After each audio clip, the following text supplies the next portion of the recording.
MDMA or ecstasy is not a particularly complex molecule, so the chemistry we will discuss today will not be too shocking for you. However, did you know that MDMA-assisted therapy was recently proven to be highly effective for people suffering from severe PTSD? Today we will look at MDMA's history and its chemical synthesis. Aside from many interesting points, like dispelling myths about its discovery or checking out the first kilogram scale synthesis published in a journal, we will also review impressive recent clinical data that suggest ecstasy might help thousands or up to millions of people affected by PTSD. This video is educational and not a DIY tutorial for illegal clandestine synthesis. Don't use this information to rationalize your drug use. Long-term and side effects of MDMA can be severe, and regular use is discouraged even by clinical advocates.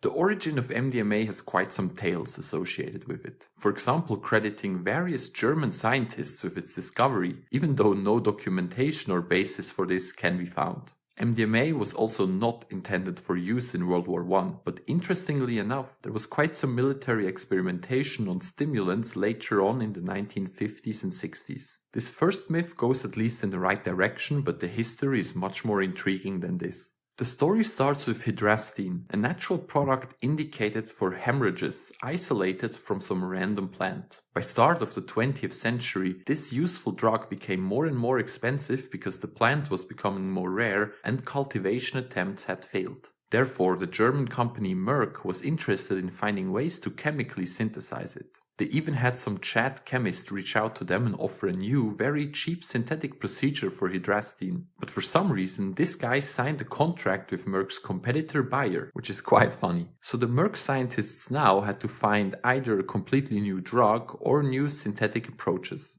You can appreciate that hydrastin is basically a more beefed up version of MDMA, so it might not shock you that the Merck scientists produced MDMA accidentally as a side product and were not interested in it at all. So while true that their 1912 patent refers to MDMA structure for the first time, they did not pursue or test it, so the first MDMA publication and synthesis was published only 50 years later, and things gained traction from here on. As a side note, consider becoming a channel member or Patreon if you like this video and want to support the channel. Let's check out 3 MDMA syntheses. The first Merck synthesis from 1912, a second one based on late 20th century approaches, and a compliant and regulated kiloscale synthesis reported in 2022. There are other clandestine methods actually mentioned in detail in quite a few papers, but obviously we will not discuss these here. So saffrole is a natural product which was used in the first half of the 20th century as a food additive due to its nice candy shop aroma. Human consumption was banned later after people realized it was increasing rates of liver cancer.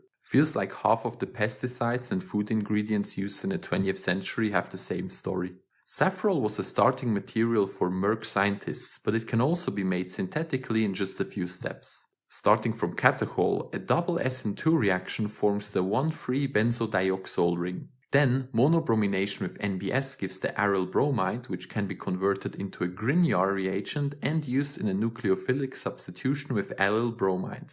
From saffrole, it's only 2 steps. First, a normal Markovnikov selective hydrobromination and another SN2 with methylamine to get to MDMA. Optionally, you can also throw in a Finkelstein halogen exchange to get better yields in the substitution. The second synthesis from this aldehyde starts with a Henry condensation reaction, creating a nitroolefin. This can be reduced in acidic conditions to the ketone, and a reductive amination with methylamine gives MDMA. So this synthesis uses fewer bromines but more redox chemistry. The final synthesis is pretty sweet. It was published in 2022 by the MAPS PBC, a small biopharmaceutical company and subsidiary of MAPS, a non-profit organization working to raise awareness and understanding of psychedelic substances. They required large amounts of MDMA to supply their 2 phase 3 clinical trials, which we will check out shortly.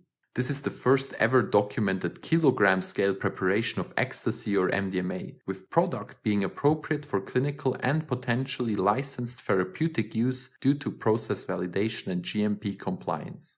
Instead of using saffrole or piperonal, both of which are controlled substances and thus highly regulated and difficult to obtain, the chemists used this aryl bromide, which we already saw is an intermediate towards saffrole and is commercially available from different suppliers. This synthesis is very similar to others we saw, but it has a twist. It starts again with a Grignard reaction, but this time with 1,2-propylene oxide as an electrophile. The epoxide nicely introduces the rest of the aliphatic chain, leaving a secondary alcohol which can, similar to other syntheses, be oxidized to the ketone. This ketone could be used without any purification in the final reductive amination step. You can check out the paper for more information. They go into some more details on validation, impurities, and so forth. The experimental procedures are quite funny to read, as they ultimately isolate 3.6 kilograms of MDMA HCl salt with over 99.4% purity. So they put in a lot of effort in this process, but why is it worthwhile to look at PTSD? As crazy as it sounds, 6 to 7% of people in the US experience PTSD at some point in their lives, with about 1/3 of cases classified as severe. Often there are other conditions decreasing chances of successful therapy, so these high-risk patients need more effective treatments. Just as a side note, this did remind me of other shockingly high estimates from the US National Institute of Mental Health. For example, they also state that 19% of adults experienced what they termed any anxiety disorder. This is probably a bit exaggerated. Of course, anxiety is human, but proper clinical disorders are probably not affecting 20% of adults every year. As a last reason, many patients do not respond to first-line treatment with SSRIs. Most notably, those are sertraline and paroxetine. The latter was actually part of the massive $3 billion fraud settlement case due to unlawful promotion and failure to report safety data. You might know that SSRIs are used in various depressive and anxiety disorders, so it would be nice to have a more targeted therapy or intervention for PTSD. That's why MAPS has been supporting MDMA-based clinical trials as early as 1992. All their advocacy and support culminated in 2 large-scale phase 3 trials which were recently completed. We will look at one of them. Let's talk about study design before going into the results. After an initial washout of any other psychiatric medications, patients went through 4 blocks consisting of various therapy sessions over 18 weeks. The important points are the red experimental sessions, corresponding to the 3 occasions where patients in the treatment arm received an 80 to 120 mg dose of MDMA. The individual therapy sessions consisted of supported introspection, experience sharing, and probably some other things, and were conducted by trained clinical teams. This was a placebo-controlled phase 3 study, so the total of 90 patients were randomized to 2 trial arms. You can see that both patient cohorts had quite comparable characteristics, which is obviously important if you want to compare the effect of a medication. For example, the average duration of PTSD was around 13 to 15 years for both segments, although there was quite a large variation within each. From a trial endpoint perspective, there are 2 important measurements to look at. The CAPS-5 score is based on a semi-quantitative questionnaire that sheds some light on how bad your PTSD is. A score in the 40s, as present in the trial baselines, means very severe PTSD. The Beck Depression Inventory BDI score tells you how depressed someone is. Here a score above 30 is classified as severe. So these were seriously affected patients indeed. How did they respond to MDMA-supported therapy? Well, both PTSD severity and depression scores decreased significantly from baseline until end of the last therapy block.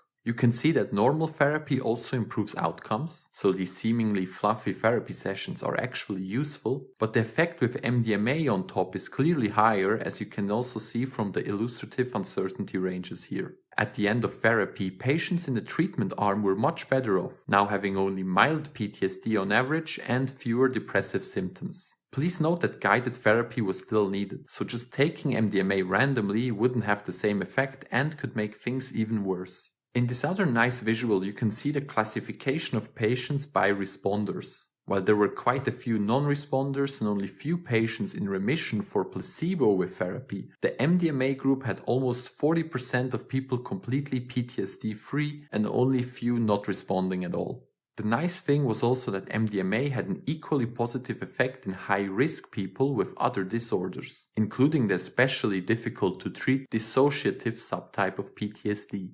There's obviously some more statistics which you can nerd out on, but we just wanted to take a look at the visuals. Last thing to note is that MDMA had a quite good safety profile.